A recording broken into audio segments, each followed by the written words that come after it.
अस्सलाम वालेकुम। मैं हूँ शाहीन और आप देख रहे हैं आशियाना शाहीन का। जीते रहिए, हंसते रहिए, मुस्कुराते रहिए और भाई देखते रहिए आशियाना शाहीन का। अगर आपने अभी तक मेरे चैनल आशियाना शाहीन को सब्सक्राइब नहीं किया ना, तो जल्दी से कर दीजिए सब्सक्राइब। और जैसे कि आपको पता है कि मैं हर जुमे को पढ़कर सुनाती हूँ मैं आपको अजाइबुल कुरान। अजाइबुल कुरान में मैंने पार्ट 1 जो सुनाया था आपको, वो ये सुनाया था कि फ़िरौनियों पर लगातार 5 अज़ाब कौन कौन से आए थे और किस तरह आए थे। अच्छा, पहला अजाब जो था ना वो तूफ़ान का था, दूसरा टिड्डियाँ, तीसरा जो था वो घुन था, कहीं जुएँ भी है, जुएँ भी लिखा हुआ है, और चौथा जो था वो मेंढक का। 5वां अजाब इसलिए मैंने छोड़ दिया था कि वीडियो बहुत लंबी हो रही थी। तो आज मैं आपको बताऊंगी कि फ़िरौनियों पर 5वां अजाब जो था वो कौन सा अल्लाह ताला ने नाजिल किया था। कि बस खून का अजाब था वो, कि एकदम बिल्कुल अचानक इन तमाम लोगों के जो कुएँ थी ना, कुआं था, नहरें थी, खून से भर गया था पानी की जगह। इन लोगों ने फ़िरौन से फरियाद की कि भाई जब भी हम डोल डालते हैं ना पानी पीने के लिए या काम के लिए, तो पानी की जगह खून आ जाता है।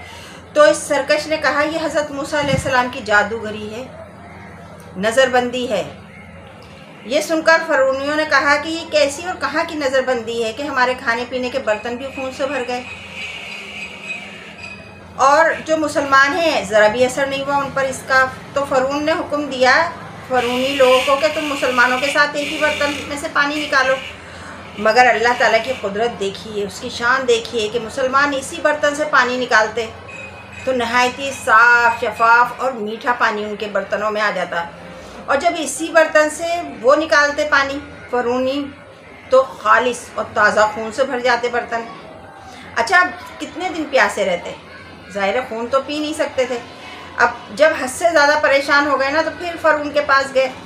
तो फ़िरौन ने कहा अच्छा एक ही बर्तन में से आप और मुसलमान पानी निकालो, देखिए क्या होता है। तो जब इन दोनों ने एक ही बर्तन से पानी निकाला, तो जो मुसलमान के पास पानी जाता वो फिर वही साफ़ शफाफ होता, और इनके फ़िरौनियों के जो थे ना बर्तन भर जाते खून से। तो उन्होंने क्या किया, घास को चूसना शुरू कर दिया प्यास बुझाने के लिए ना, और जो है पत्तों को चूसना शुरू किया। लेकिन जब वो रस निकलता ना उन पत्तों से, घास से, तो वो भी खून बन जाता। अल्लाह ताला का अजाब ऐसा नाजिल हुआ इन पे, क्योंकि सरकश थे ना, मुसलसल हज़रत मूसा अलैहिस्सलाम से माफ़ी मांगते और ये कहते थे ना कि अब हम ऐसा नहीं करेंगे। लेकिन जब उन पे से अजाब टल जाता तो फिर वो वैसे ही करते। 7 दिन तक ये खून का अजाब भी रहा। और जो है ना, ये लोग जब हद से ज़्यादा परेशान हो गए,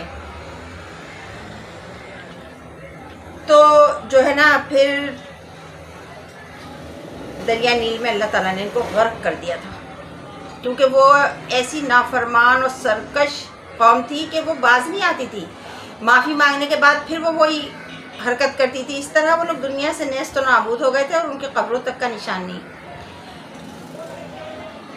तर्जुमा है इसका, तर्जुमा कंजुल ईमान का मैं पढ़ के सुना रही हूँ। तो भेजा हमने इन पर तूफ़ान, टिड्डी, जुएँ या घुन, जो भी कह लें, मेंढक, खून, जुदा जुदा निशानियाँ, क्योंकि उन्होंने गुरूर किया था ना, वो मुजरिम कौम थी।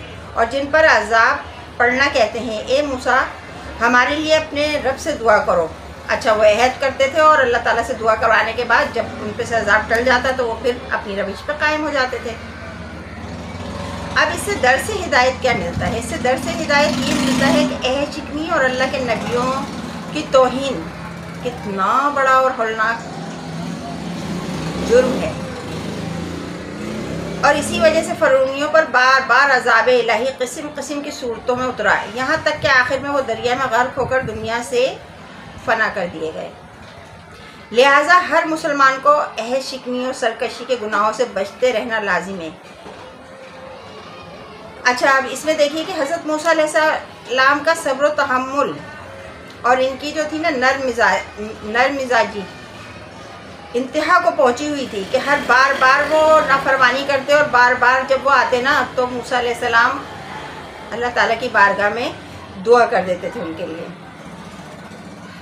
बार बार माफ़ करने के बावजूद भी जब ये नहीं माने ना, तो फिर हज़रत मूसा अलैहिस्सलाम जो थे उनको शदीद गुस्सा आ गया, और वो लोग दरिया नील में गर्क हो गए थे। अच्छा, हमारे प्यारे नबी सल्लल्लाहु अलैहि वसल्लम का تو یہ ایک بڑا ہی خاص اور خصوصی بات ہے نا کہ آپ نے اپنی ذات کے لیے اپنے دشمنوں سے بھی کوئی انتقام نہیں لیا، بلکہ ان کو ہمیشہ معاف فرمایا کرتے، اور یہی ہمیں انہوں نے تعلیم دی ہے کہ کبھی کسی کے ساتھ زبردستی نہ کرو،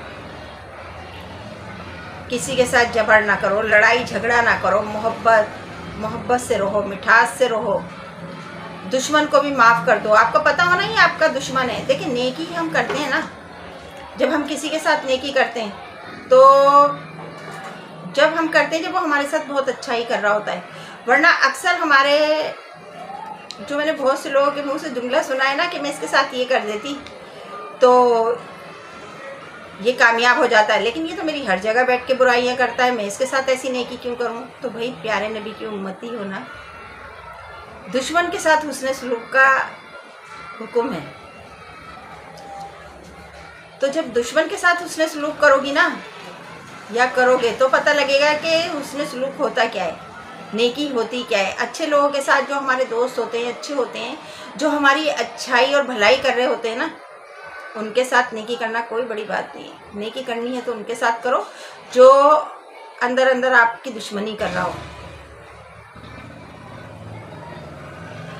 وہ ہے حسن سلوک۔ کہ میرے پیارے نبی صلی اللہ علیہ وسلم کا فرمان بھی یہی ہے اور سنت بھی یہی ہے کہ آپ نے کتنے میرے پیارے نبی صلی اللہ علیہ وسلم کے وہ واقعات سنے ہیں نا کہ ان کے ساتھ کوئی کتنی بھی بدی کرتا تھا، کتنا بھی ان کو پریشان کرتا تھا، لیکن نہ وہ کبھی کسی کو بد دعا دیتے تھے، اور جب بھی کسی کو مدد کی ضرورت ہوتی نا تو اس کی مدد کرتے۔ کبھی انہوں نے یہ نہیں کہا کہ تم نے فلاں وقت میرے ساتھ ایسا کیا تھا تو اب میں کیوں اپنے صحابہ اکرام کو حکم دوں کہ تمہارے ساتھ نیکی کریں۔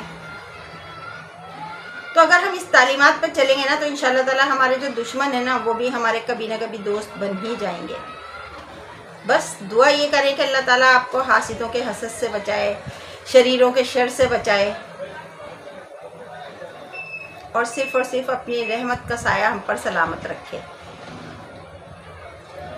کیونکہ ہم مسلمان ہیں اور مسلمان ہونے کے ناطے ہمارا فرض بنتا ہے کہ ہم دوست دشمن کے ساتھ بھی حسن سلوک کریں، دشمن کو بھی برا بھلا نہ کہیں، گالی کا جواب گالی سے نہ دیں، ہاں کنارہ کشی کر لیں۔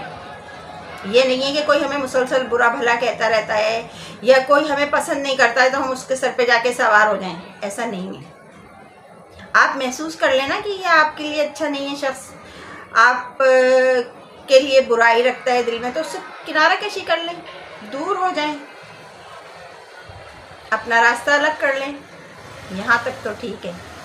لیکن جوابی کارروائی کرنا کہ اس نے مجھے کہا ہے تو میں اس کو کہوں، اس نے مجھے مارا ہے تو میں اس کو ماروں، پھر دشمنیاں بڑھتی ہیں۔ سب سے اچھا طریقہ یہ ہے کہ آپ وہاں سے 1 2 3 غائب ہو جائیں۔ میں تو یہی کرتی ہوں، جب مجھے کسی کی بہت زیادہ باتیں بری لگتی ہیں نا تو میں بجائے لڑنے کے جھگڑنے کے کنارہ کشی اختیار کر لیتی ہوں، خاموشی اختیار کر لیتی ہوں، اس کے بارے میں سوچنا بند کر دیتی ہوں، سوچتی بھی نہیں۔ جب میں کہیں ذکر کروں گی تو ظاہر ہے سوچوں گی تو ذکر کروں گی نا، تو لہٰذا مجھے جو لوگ بھی برے لگتے ہیں میں ان کے خلاف جو کارروائی کرتی ہوں وہ صرف اتنی کرتی ہوں کہ میں اپنا راستہ بدل لیتی ہوں، میں ان کا ذکر ہی نہیں کرتی، اور جس محفل میں ان کا ذکر ہوتا ہے وہاں سے اٹھ کے چلی جاتی ہوں۔ میں یہ بھی نہیں کہتی کہ میرے سامنے ان کا ذکر نہیں کرو، بس خاموشی سے اٹھیں۔ جو لوگ آپ کو پسند نہیں ہیں اور ان کا ذکر کہیں بھی ہو رہا ہو تو بڑھ چڑھ کے اس میں حصہ نہیں لیں۔ اگر کوئی ان کی برائی کر رہا ہے نا تو 4 برائیاں آپ نہیں بتائیں، حالانکہ آپ کو پتہ ہے ان کی برائیاں، مجھے معلوم ہے، لیکن بتانے کی ضرورت نہیں ہے، خاموشی سے اٹھ کے دوسری جگہ بیٹھ جائے جا کے۔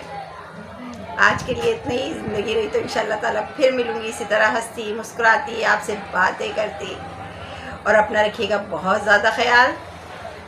پلیز میری ویڈیو کو لائک ضرور کیا کریں، کیونکہ میرا حوصلہ بڑھتا ہے اور آپ لوگوں نے حوصلہ بڑھایا ہے تو میں بھی موجود ہوں نا یوٹیوب پر، اور میں بھی کروں گی آپ کے لیے بہت ساری دعائیں، اور آپ کو لائک بھی کروں گی، سبسکرائب بھی کروں گی۔ اللہ حافظ۔